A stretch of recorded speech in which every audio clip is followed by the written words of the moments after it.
আমার 2-3 দিন ধরে গায়ে খুব জ্বর, হাঁচি কাশি হচ্ছে, গলায় টনসিলও খুব ফুলেছে, ঠিকঠাক করে কথাও বলতে পারছি না।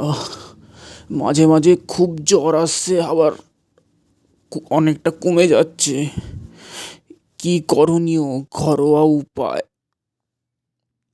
দেখুন, প্রথমত এতে কোনো ভয় পাওয়ার কারণ নেই। এগুলো সাধারণত ইনফ্লুয়েঞ্জা ভাইরাসের কারণে হয়ে থাকে।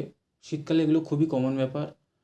আর এর জন্য আমি বলবো প্যারাসিটামল খান। আর প্যারাসিটামলেও যদি কাজ না দেয় তাহলে এক পাতা অ্যান্টিবায়োটিক কিনে নিন। আর আপনার টনসিলের জন্য আপনি গার্গেল করতে পারেন। ধন্যবাদ। ওই আরো চালা ফোন। ওই যত জোরে ফোন দেখবি তত জোরে শরীর খারাপ বাড়বে। আরো দেখ ফোন। ये माल मरবে, শিওর শিওর। ইয়ে মরবে, ইয়ে শিওর, একদম শিওর, ইয়ে মরবে। আর কিচ্ছু হবে না। ও ডাক্তার দেখালেও হবে নি, ও এমনি কিছু করলেও হবে নি, ও মরবে। এ কিচ্ছু হবে নি, এ মরবে।